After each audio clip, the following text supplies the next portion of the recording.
Oi, gente. A nossa aula de hoje vai falar sobre a hidrografia do planeta. Tudo bem? Vamos começar. Primeiramente, para entender sobre a hidrografia, a gente precisa entender sobre o ciclo da água. A quantidade de água disponível no mundo todo é praticamente a mesma desde quando surgiu o nosso planeta, porque a água ela vem se renovando constantemente a partir do ciclo da água. Como que acontece o ciclo da água?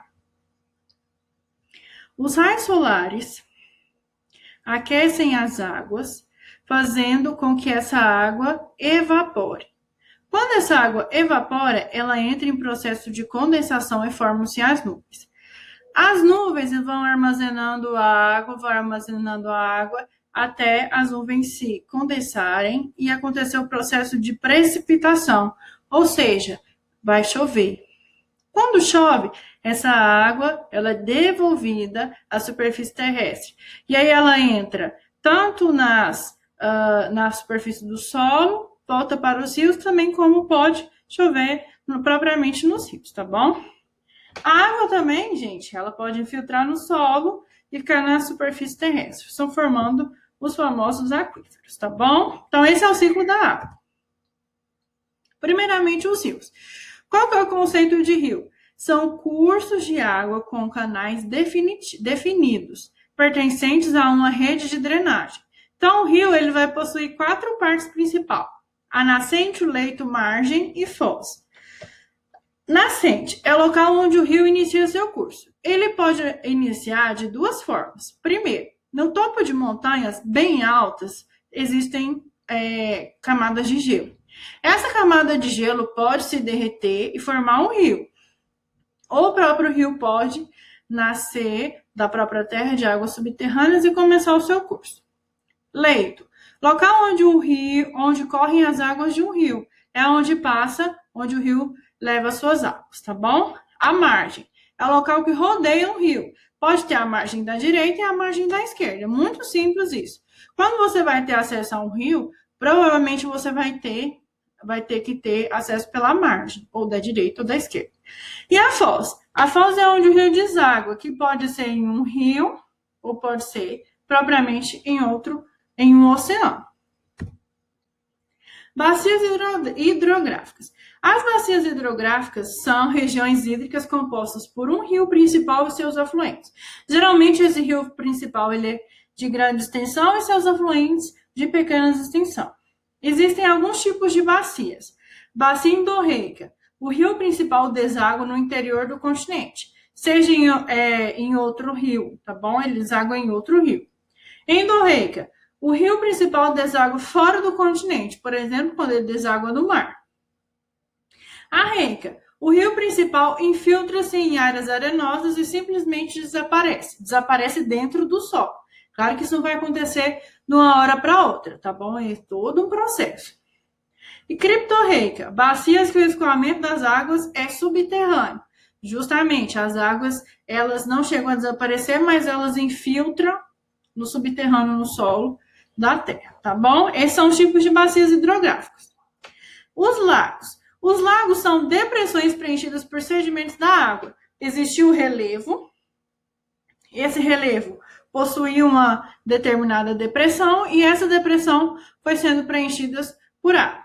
Essas águas são de origem de vários locais. Podem ter sido originadas da água da chuva, do derretimento de geleiras, a vazante de alguns outros rios e etc, tá bom? E isso há milhares de anos, tá bom? São lagos que já existem atualmente. As águas subterrâneas. As águas subterrâneas são encontradas a partir de aquíferos. Aquíferos são reservas de água formadas pelo excedente das águas das chuvas. A água da chuva foi muita, essa água foi sendo infiltrada pelo solo ao longo do tempo, foram passando até formar um aquífero. Essas águas se infiltram na superfície e preenchem espaços vazios entre rochas no solo. E aí é formado o aquífero. Aqui no Brasil, o principal aquífero e o mais famoso é o aquífero Guarani, que pega território brasileiro e também territórios de outros países da América do Sul. Oceanos e mares. Os oceanos fazem parte de 70% da superfície do planeta. É coberto por água, que sua maioria encontra-se nos oceanos.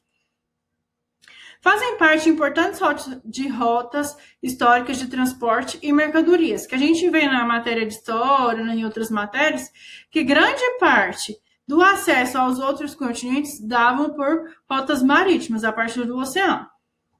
Os mares são massas de água salgada que tem contato direto com o continente e possuem um domínio territorial. Como assim um domínio territorial? Existe um determinado poder de algum estado, algum governo sobre esse mar. Também faz parte do oceano, tá bom? Essa é a diferença entre mar e oceano. Correntes marítimas. As correntes marítimas são massas de água salgada que possuem a mesma pressão, a mesma temperatura, a mesma salinidade e viajam na mesma velocidade.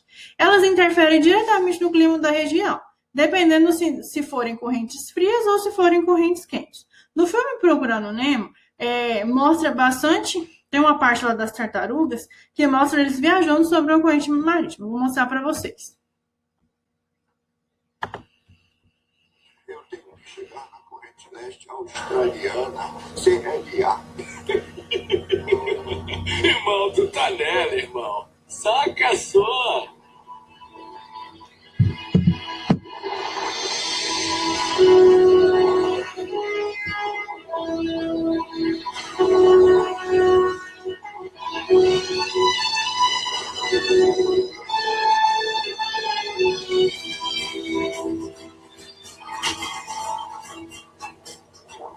Firma na prancha, irmão.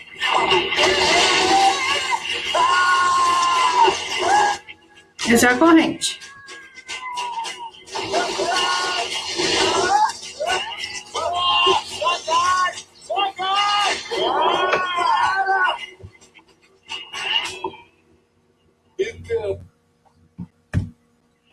Entenderam? Então vamos para o próximo, o relevo submarino. O relevo submarino, gente, algumas partes são parecidas com o nosso relevo e outras partes são um pouco diferentes. A gente vai aprender agora. Tem aqui, ó, o continente, né? A plataforma continental é essa área aqui, ó, que a gente toma banho nela quando a gente vai para a praia. Tá? Essa é a plataforma continental. Talude continental, é claro que não é desse tamanho, ela é muito maior, mas aqui no desenho, para conseguir exemplificar tudo, mostrou só um pedacinho. Mas mais para frente, aí vai ter um abaixamento, que vai ser o talude continental. Aqui, próximo ao talude, vai ter gúrods, que são pequenos, tipo morros, mais ou menos, exemplificando para vocês. Aqui vão ter arcos de ilha, que vão ser ilhas inundadas, que vai possuir alguma quantidade de vegetação no interior do oceano. Aqui vai ser o dorsal. O dorsal são uma cadeia de montanhas que existem nas profundidades dos oceanos, tá bom? A ilha vulcânica, algumas dessas ilhas vulcânicas, elas vão chegar a se sobressair à superfície. Elas são formadas onde tem encontro de placas tectônicas na região oceânica.